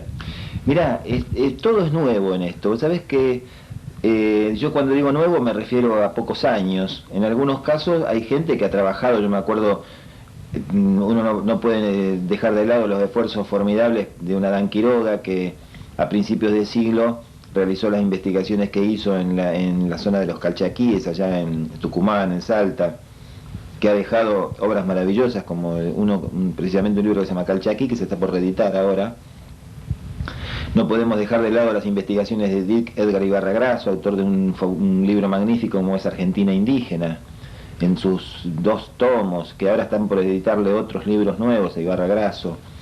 No podemos dejar de nombrar a toda esa gente. Acá yo he traído algo de una investigadora del arte rupestre que se llama Marta Di Chiara, una investigadora tucumana que ha trabajado, que ha hecho este libro que se llama Tierra Vieja, con diseños indígenas. El diseño indígena que consiste justamente en haber visto, en haber tomado de las pinturas rupestres, es decir, las pinturas hechas en la piedra, que ella vio en las cumbres de Tucumán, las cumbres de Salta, de culturas que nos pertenecen a nosotros desde hace 10.000 años. Todas estas investigaciones, estos libros que se van haciendo con gran esfuerzo, o por ejemplo aquí tenemos otro libro, El Canto Resplandeciente, un libro editado en su momento por una colección que se llama Biblioteca de Cultura Popular, que fue hecho con gente de la Universidad de Misiones. Esto es sobre los Biá guaraní, sobre los guaraní de etnia Biá que hay en Misiones y también en Paraguay una gran cantidad. Son cantos rituales, plegarias de ellos, y datos históricos muy interesantes, muy importantes. Un libro trilingüe, pues, ha sido escrito en Biá guaraní, en guaraní paraguayo habitual y en castellano. De estas obras hay mucho material, pero todavía desgraciadamente no se conoce con tanta... no es tan accesible, no resulta fácil a veces localizarlo, porque a veces por los costos de los libros, porque algunos se han perdido un poco en el tiempo. Hay libros que se editaron, por ejemplo, Lázaro Fleury editó en el año 51 un librito sobre los indios del norte, del cual hemos extraído algunos poemas de indios, de aborígenes, ¿no es cierto? Por acá tengo un poema que después se lo vamos a obsequiar para el programa, de un indio mapuche de Cerro Centinela. Esto es material, en el año 51 salió publicado, es decir, ya hace 41 años. Sin embargo, en qué universidad, en qué escuela se recuperó este material como para que llegue a conocimiento? Yo lo traje acá a Maciá y todos los chicos me lo pidieron para sacarle fotocopias. Lo han fotocopiado desde los chicos de primaria, los chicos de secundaria, todo el mundo me pidió porque se quedaron encantados con este poema del indio mapuche Antonio Ñanculén, que salió con una rueda de imprenta y Ñanculef. Y realmente todas esas cosas, esos datos que hay de los aborígenes, que demuestran realmente la importancia de las culturas indias de aquí, de América y de nuestro territorio donde vivimos nosotros, realmente uno lo mueven cada vez a meterse cada vez más en esto, ¿no? Y a comprometerse también cada vez más en una difusión de estas cosas. Pero es muy nuevo esto, en realidad, es muy nuevo. El interés que se está despertando en la gente no tiene mucha antigüedad. Hace cosa de 4 o 5 años. Yo creo que esto es una virtud también del sistema democrático que parece afianzarse de una vez aquí en la Argentina, porque las sucesivas interrupciones de la Constitución han hecho que proyectos que se venían realizando se interrumpieran por los benditos golpes de Estado que hemos tenido, ¿no? En el gobierno del doctor Ilia, y esto no significa hacer proselitismo político de ninguna clase, simplemente es un hecho real, histórico. La primera vez que se estaba haciendo un censo indígena en serio, un censo realmente verdadero sobre los indios argentinos, se estaba haciendo durante el gobierno del doctor Ilia. Y bueno, y pasó lo que pasó. En el 66 apareció uno de los tantos salvadores de la patria que dijo, no va más, lo echaron al doctor Ilia y ahí se cortó el censo. El primer censo indígena en serio que se estaba por hacer quedó por la mitad. Se empezó a hacer y se cortó. Y así pasó con tantas cosas. Por eso que ahora, que ya llevamos unos cuantos años de gobierno democrático, estas cosas se pueden hacer. Yo hace 14 años, cuando comencé con los audiovisuales, no podía entrar a una escuela a mostrar audiovisuales de indios argentinos, pues era sospechado de subversivo. Es decir, yo no quería hablar de guerrilleros, quería hablar de indios argentinos, y me miraban con desconfianza como diciendo, ¿por qué le interesan los indios argentinos? Usted tendría que ocuparse de mostrarnos diapositivas de los lagos de Suiza. ¿Cómo va a venir acá a hablarnos cosas del país? Entonces cualquiera que quería hacer algo del país era sospechado de extremista. Y bueno, entonces esto hace que hayamos perdido tanto tiempo, y que esto, a raíz de eso, recién hace unos 4 o 5 años que podemos decir que en gran parte de la Argentina se está despertando un gran interés por saber quiénes fuimos y quiénes somos todavía, porque están las culturas vivas. Correcto. ¿Vos crees que esta visiva de esta problemática ha colaborado de alguna manera, por ejemplo, de que algunos cantores de gran raigambre popular se hayan ocupado del tema, el caso sudamericano? Bueno, yo estoy convencido de que todos son aportes válidos, todos son aportes que han contribuido de una manera. No existe una obra que haya sido la motivadora total del tema, sino que todos han puesto un grano de arena para eso. Aquí, por ejemplo, el caso de Cito Segovia, un cantor chaqueño que lamentablemente perdimos cuando cayó ese micro allí en el Paraná, donde murieron los Sheridan y murieron esos músicos tan queridos por todos nosotros. Justamente el Cito Segovia, un chaqueño, había logrado imponer en un festival de Cosquín una canción que se llamaba El varón que ya no existe, que era la historia de un indio avipón. Y era la primera vez que en el festival de Cosquín llegaban instrumentos aborígenes al escenario y causaban una expectativa impresionante. La gente se volvía loca aplaudiendo y gritando cuando él cantaba ese tema. Fíjate, son síntomas de algo. En la Feria del Libro actual, las consultas sobre el Martín Fierro son innumerables. Las computadoras que están ahí no dan abasto para contestarle a las personas, la gente que va, pregunta sobre el Martín Fierro. Todo eso no es como para que creamos que ya tenemos solucionado todo, pero son síntomas buenos. Quiere decir que que a pesar de todo seguimos queriendo saber quiénes somos, aunque nos digan que por ahí a veces que no debemos ser esto, sino que debemos preferir otras culturas distintas que la nuestra, ¿no? La gente, hay mucha gente en el país que está queriendo saber quién es, y eso es lo que nos hace poner contentos, y esta iniciativa demasiada, sin ir más lejos, es impresionante, y a mí me llena de satisfacción por ver que haya nacido de chicos de un tercer año, ¿no? De escuela. Exactamente. Y que hayan tenido el apoyo de profesores para eso, ¿no? De Alicia Jiménez de Vittoria, que es una persona que ha colaborado tanto en este proyecto y que la hemos tenido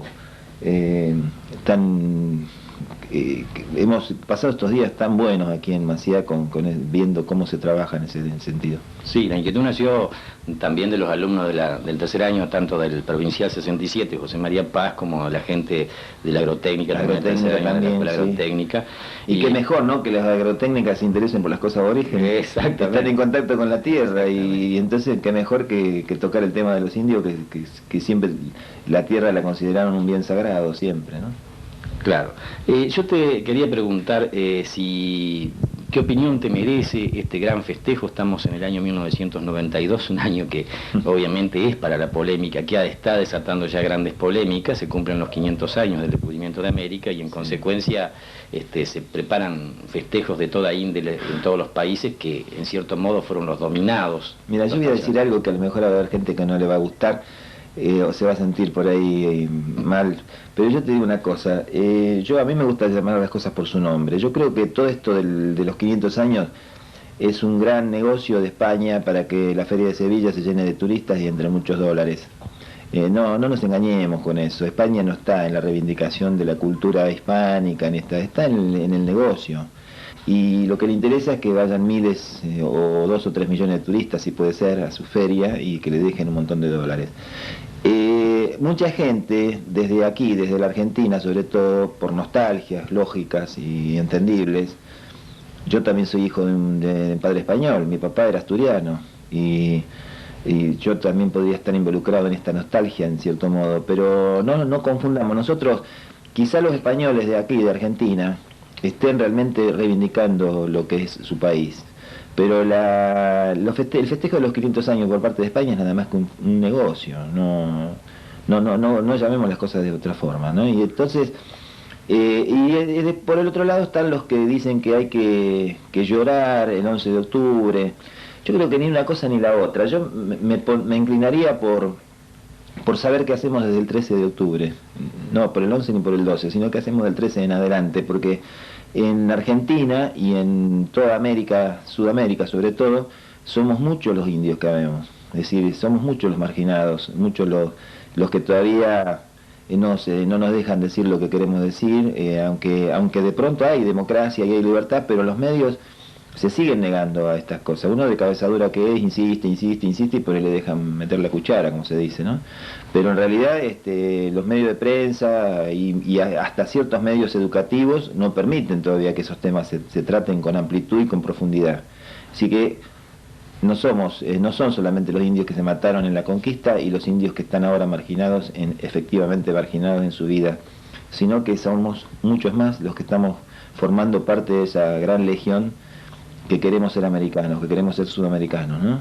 Entonces, no entremos en esa cuestión así, ni en el negocio de la Feria de Sevilla, ni en el lamento estéril de querer volver la historia a 1492, pues no podemos retrasarla. Lo que tenemos que hacer es conocer, sí, la historia en forma profunda, conocer bien lo que pasó, con todo detalle, sin tener prejuicio de ninguna naturaleza, y acceder a la cultura, a las distintas culturas aborígenes, vivirlas de adentro, es decir, tratar de despojarnos nosotros de los prejuicios que tenemos culturales, que nos hacen ver como que la cultura es nada más que la cultura blanca, y entonces sumar. Algo así como lo que está haciendo la gente de ENDEPA, la Pastoral Aborigen, que están trabajando muy bien en ese sentido en la provincia de Misiones y en otros puntos del país. Vos supongo que para el aborigen ha convivido con ellos, ha tenido un contacto directo con ellos, ha absorbido todo lo que es la idiosincrasia, la manera de ser de ellos. Nos gustaría que nos contaras alguna experiencia tuya relativa a esa convivencia. Bueno, yo he tenido la suerte de tener una amistad con el cacique Marcelino Namuncurá, de allí de Neuquén, que es descendiente, sobrino nieto de Ceferino y de la línea que se inició familiar con los curá que vinieron de Chile en el siglo pasado y que continuó la estirpe aquí hasta él. Por supuesto, él tiene hijos, pero tengo entendido que no han continuado como, digamos, como jefes de su gente. Él fue hasta hace unos años el cacique, hasta que él falleció. Y tuve oportunidad de cartearme con él y de tener así una impresión de la gran sabiduría de él, ¿no es cierto? Como aborigen, como hombre reconocido hacia la Argentina, porque muchas veces se confunde el tema del indio, dice, los mapuches son espías de los chilenos, se ha dicho, o son otra cosa. No es así, los mapuches no son ni argentinos ni chilenos, porque los mapuches estaban aquí antes de que existiera la división política. Lo mismo que pasa con los guaraníes. Los guaraníes no pueden ser ni brasileños, ni argentinos, ni paraguayos, porque son guaraníes. Ellos no entienden esa división de que los ríos dividen un país de otro, una frontera. Entonces, en el caso de la amistad con Namuncurá, me mostró cómo él, aún estando asimilado al país y diciendo, por ejemplo, nosotros somos aborígenes indios, pero somos indios netamente de nuestra República Argentina, decía él, de Sudamérica, después agregaba, ¿no? Por si faltaba algo para demostrar la identidad. Igualmente él mantenía en firme la cultura mapuche. Cuando se profundizaba, empezaban a aparecer los rasgos y las cosas propias de la cultura antigua de los mapuches. El gran respeto por la naturaleza, la paz que transmite la gente que está imbuida de todo eso, ¿no? Yo he tenido oportunidad de estar también con guaraníes, más brevemente, y también tengo ahijados collas, es decir, tengo algunos ahijados en Iruya, que son verdaderos collas, que viven como los antiguos collas de la montaña. Y bueno, he convivido con todos esos hermanos nuestros, y todos me transmitieron lo mismo, todos me transmitieron ese amor por la tierra que tienen, ¿no? Que no es un amor por la tierra como lo tienen los que tenemos cultura así blanca, por decirlo de algún modo. Y esto no es peyorativo para ninguno de los dos. Yo no es que ahora haya renunciado a los blancos y esté queriendo hacerme el indio, no, para nada. Lo que yo quiero que quede claro es que estoy de acuerdo con las culturas de los aborígenes en cuanto a la recuperación y en cuanto a que la tierra es algo sagrado. Yo cada día lo creo más eso, y creo menos en la especulación que se hace con la tierra, ¿no? Y veo, porque esa cultura que a nosotros nos hizo creer que la tierra tenía que ser un bien de cambio, un bien comercial, nos ha llevado al estado actual de cosas que estamos viviendo. Nos ha llevado a esta destrucción que hacemos del planeta permanente, y que es un suicidio que estamos haciendo. En pocas décadas podemos llegar a quedarnos sin oxígeno en todo el planeta Tierra, a raíz de haber seguido esa teoría de que la tierra es un bien de cambio y que sirve para especular y tener muchos dólares. Entonces el indio jamás pensó eso, aborrece totalmente cualquier negocio que se haga con la tierra, porque es como negociar con algo sagrado, como es la tierra. Y eso es lo que me ha quedado siempre de todos ellos, ¿no? Que todos en común, todos los aborígenes con los cuales he convivido, he pasado días, o algunos como el caso de Namuncurá, que nos hemos escrito cartas, siempre se saca en conclusión, se deduce ese absoluto respeto por el orden cósmico, porque el ser humano, a diferencia de nosotros los blancos, que creemos que el ser humano es el animal privilegiado de la tierra, o que somos el ser superior, los aborígenes creen que somos nada más que parte de la naturaleza. Son mucho más humildes que nosotros. Nosotros creemos que somos el bicho elegido, ¿no? Y no es así. Eso es otro cuento chino. Nosotros nos creemos eso, entonces eso nos da derechos a hacer lo que se nos da la gana con la tierra, y así es como la hemos llevado a este límite de destrucción que le hemos puesto, ¿no?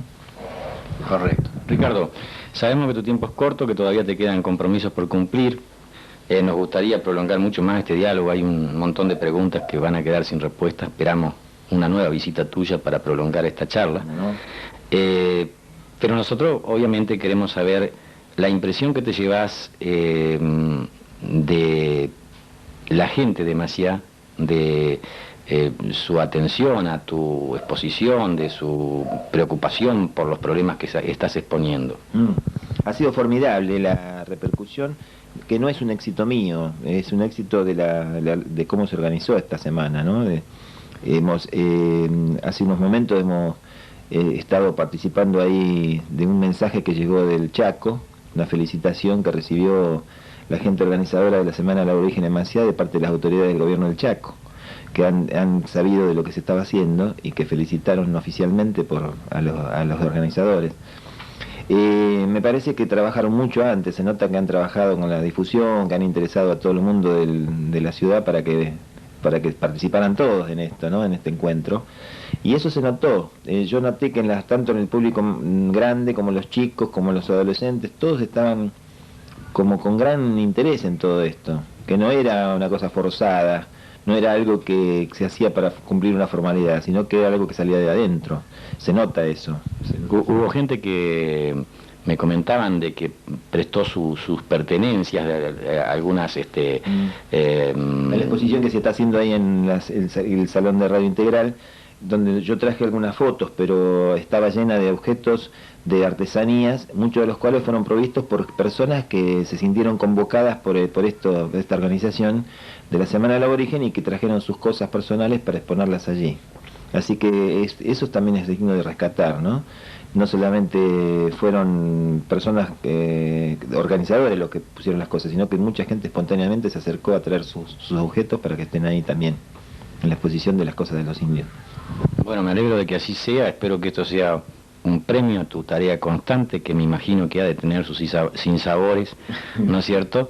Pero espero que este apoyo lo encuentres en cada uno de los lugares de nuestra patria que recorras, y te deseamos en nombre de Telesat, Canal 6 Maciá, la mejor de las suertes en tu cometido, y que alguna vez podamos escribir otro tipo de historia respecto a los aborígenes. Sí, Dios quiera que sea así. Dios quiera, y que lo quieran también las deidades aborígenes, porque yo particularmente creo en todas, respeto a todas, porque todas las distintas formas de llamarle al bien, como lo llaman los aborígenes, ya sean los guaraníes, los tehuelches, los onas, todos han tenido, como culturas que han tenido realmente un gran concepto de lo sagrado, y han tenido todos sus creencias religiosas. A veces los blancos digamos, nuestros antecesores, sobre todo, quizá no nosotros, pero nuestros antecesores han cometido el tremendo error, a veces malintencionado, de querer destruirle sus creencias religiosas. Cuando no hay por qué, se pueden complementar, se pueden sumar las culturas, no hay que anular una cultura con otra, ¿no? Así que espero que sí, que esta historia se escriba de otra manera más adelante. Creo que ya se está escribiendo, por la voluntad que hablábamos hace un ratito de la gente que está queriendo cambiar todo esto. Yo soy un hombre que tiene mucha fe en eso, de que vamos a poderlo cambiar, que cada vez somos más los que nos interesa cambiarlo, que ya no es una cosa que viene por orden oficial ni por decreto, esto lo estamos resolviendo nosotros, que queremos prestarle atención a estas culturas. Que quizá los argentinos estamos buscando definitivamente nuestra identidad, que yo creo particularmente que todavía no la tenemos. Claro, todavía no la encontramos porque por mucho tiempo quizá la buscamos en otro lado, estábamos equivocados donde estábamos buscando, ahora parece que estamos acertando el camino, entonces vamos a apuntalar todo lo posible ese camino, vamos a firmarlo lo más posible para que no tenga baches y que caminemos más rápido a encontrarla, ¿no? Perfecto. Ricardo, muchísimas gracias. Gracias a ustedes. Amigos de Telesat Maciá, ha sido esta la charla con Ricardo Acebal, un periodista destacado de la capital federal, que está haciendo esta ímproba tarea de mostrar a toda la República Argentina, pueblo por pueblo, a través de su audiovisual, de sus conferencias, cómo es la existencia del aborigen en la actualidad en la Argentina. Queremos agradecer fundamentalmente y reiterarlo nuevamente al apoyo recibido para esta tarea por parte de la señora Alicia Jiménez de Vittori, por parte de la gente de la Escuela Agrotécnica, tercer año de la Escuela Agrotécnica, el tercer año de la Escuela número 67, que hicieron posible con su inquietud llegar a esta culminación, también a Radio Integral, a la Secretaría de Cultura de la Municipalidad y a todas aquellas personas que acercaron objetos, que dieron su apoyo, tanto moral como material, para que esto fuese posible aquí en Maciá. Muchas gracias. Bueno.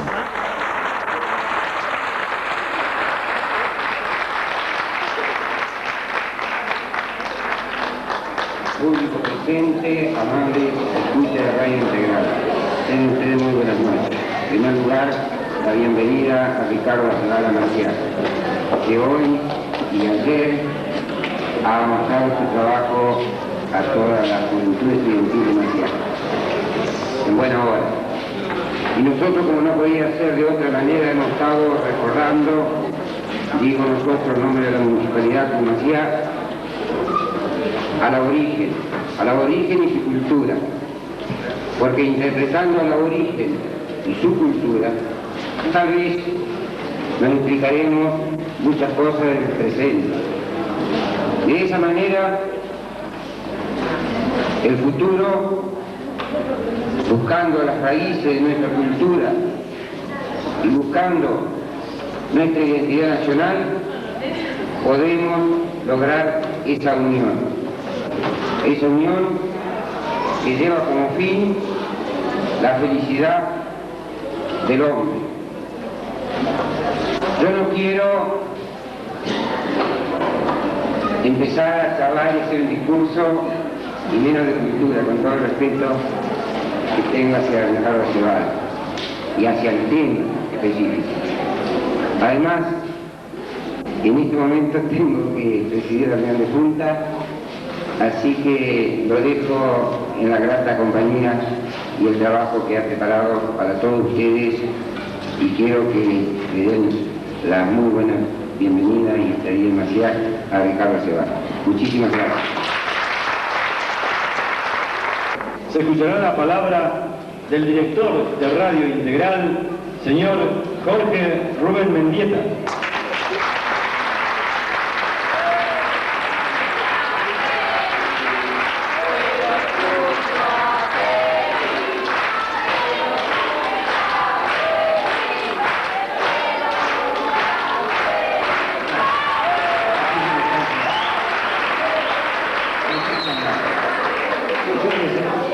Brevísimo.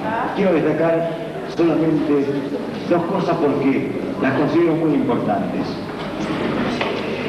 Estas dos jornadas, y con la presencia del audiovisualista argentino Ricardo Acebal, son significativas para nuestro pueblo. Pero primero quiero destacar el trabajo de gente joven de nuestro pueblo. Muchas veces decimos que nuestra juventud no tiene visión, no tiene intereses o es despreocupada. Los chicos de tercer año del Colegio José María Paz de nuestra localidad nos han demostrado con una voluntad inquebrantable, con unas ganas, tal vez, recordándonos aquella frase de Avellaneda cuando dice que felices los pueblos que no olvidan sus tradiciones, y que esos pueblos van a poder tener visión de futuro. Esta semana de la aborigen. Es importantísima la tarea por ellos cumplida en esta semana. Entonces sentimos la obligación desde la radio a apoyar esta iniciativa de la gente joven de nuestro pueblo. Y ojalá esto perdure en el tiempo. Ojalá que esto sirva como ejemplo para mostrarnos a todos que la juventud tiene sentido, para seguir creyendo en ellos cada día.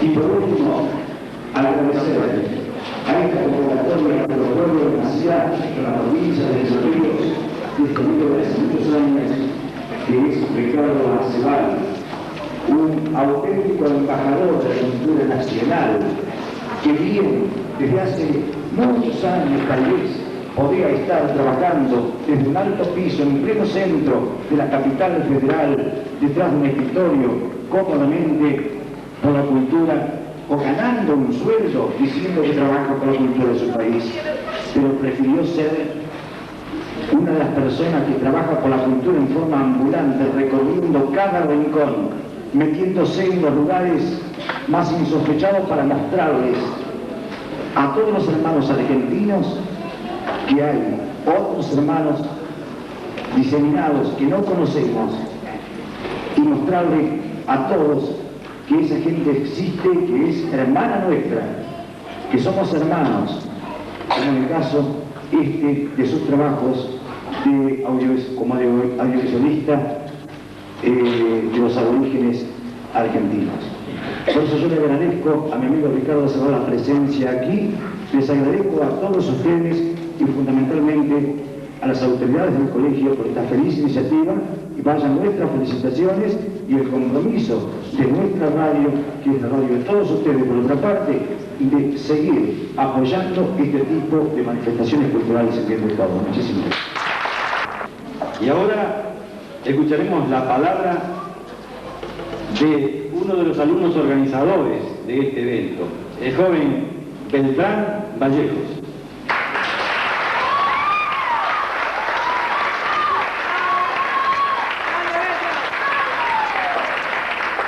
Entonces, y en esta, la última presentación de Ricardo Zavala, le queremos dar nuestro agradecimiento a todos los que nos apoyaron y a ustedes que también han venido en el día de hoy a ver esto que nos va a mostrar Ricardo Zavala. Mis palabras son cortas y explícitas.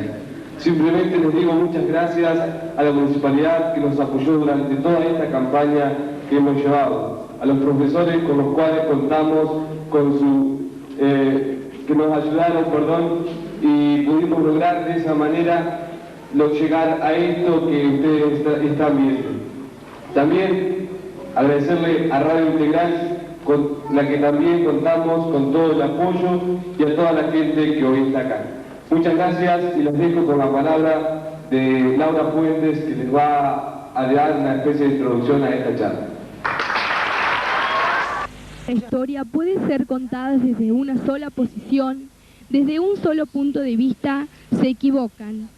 Hoy nosotros nos hemos convocado para escuchar la verdad de los vencidos, la de los que aparentemente han sido vencidos y derrotados.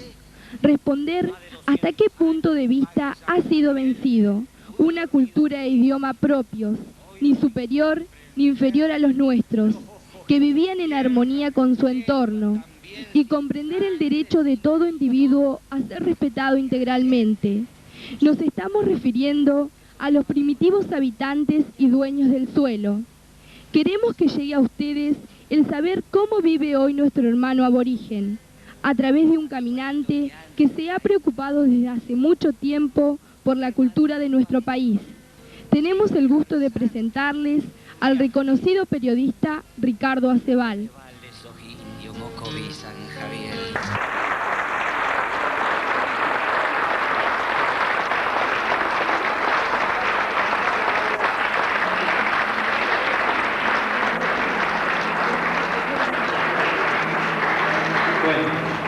Muchas gracias.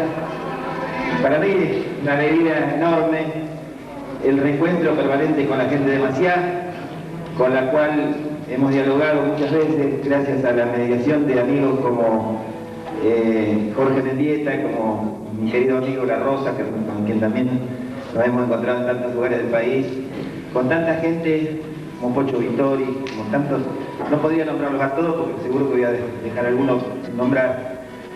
Pero si faltaba algo para que uno tuviera realmente el corazón acelerado, era esta comprobación de los chicos que han trabajado tanto para hacer esta Semana del Aborigen.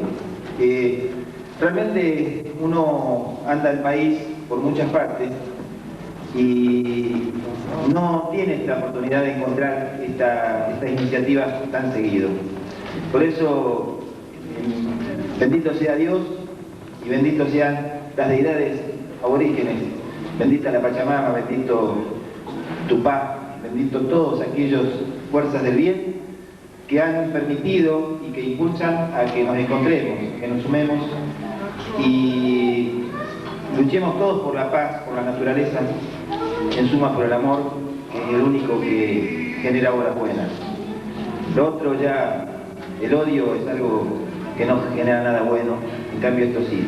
La onda de ustedes, sobre todo de los chicos, de la escuela del tercer año, con los cuales hemos compartido estos 2 días, realmente a uno le da un gran impulso y a la vez una gran responsabilidad.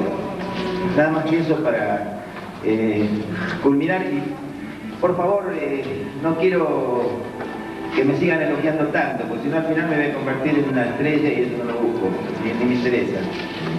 Quiero decirles que los quiero muchísimo, realmente los quiero entrañablemente a todos ustedes. Y eso es lo más importante, ¿no? Muchas gracias por todo.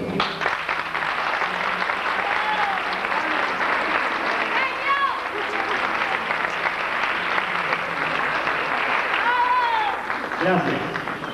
Un grupo de adolescentes perteneciente al tercer año de la Escuela Provincial número 67 José María Paz, motivados por la iniciativa de la profesora señora Alicia Jiménez de Vittori y la participación de tercer año de la Escuela Agrotécnica y demás colaboradores, han querido recordar a los primitivos habitantes de nuestro suelo. A continuación, Canal 6 Telesat Maciá hace su aporte, haciendo llegar a cada uno de vuestros hogares lo acontecido durante los días 23 y 24 del corriente mes. Tengo sed de la taga porque por pobre sufriendo. Buenos Aires, ¿cómo será? Debe ser un pueblo grandote. Según me contó el maestro, allí de noche es como de día, porque hay muchas luces. Todo está lleno de luces. Un grupo de adolescentes perteneciente al tercer año de la Escuela Provincial número 67 José María Paz, motivados por la iniciativa de la profesora señora Alicia Jiménez de Vittori y la participación de tercer año de la Escuela Agrotécnica y demás colaboradores, han querido recordar a los primitivos habitantes de nuestro suelo. A continuación, Canal 6 Telesat Maciá hace su aporte, haciendo llegar a cada uno de vuestros hogares lo acontecido durante los días 23 y 24 del corriente mes. Tengo sed de la taga porque por pobre sufriendo. Buenos Aires, ¿cómo será? Debe ser un pueblo grandote. Según me contó el maestro, allí de noche es como de día, porque hay muchas luces. Todo está lleno de luces. ¿Y para qué tantas luces? Aquí de día hay el sol, y de noche la luna y las estrellas. ¿Y para qué hacer más luces? Si nunca se podrá apagar el calor del lucero. También me dijo el maestro que hay muchas casas grandotas y una coloradita y linda donde vive el cacique grande. ¿De qué serán las casas? Me olvidé de preguntarle. ¿Serán como en Esquel? Vaya a saber. ¿O serán de coligüe y de barro? Y dice también que andan coches todo el día. Y si uno se descuida, lo pisan. Eso está mal. En ningún pueblo indio la gente se pisa. Y bueno, si se pisan, ellos sabrán.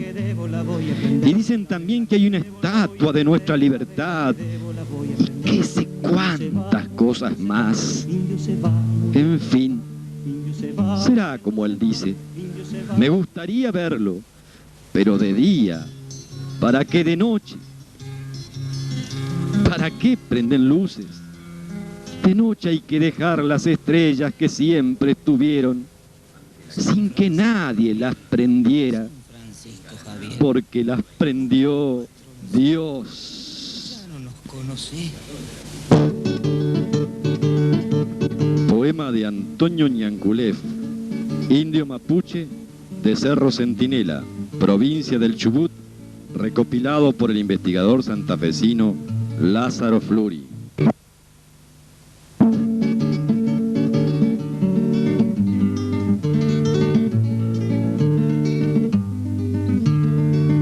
Soplaron en mis huesos que soñaban volver y aquí estoy, tata viejo, de cacique otra vez. Estás igualito que antes, pegadito a la pared. Quemadito pared. A continuación, veremos una muestra de diversas artesanías indígenas que fueron acercadas por vecinos de esta localidad. Sobre su origen nos habla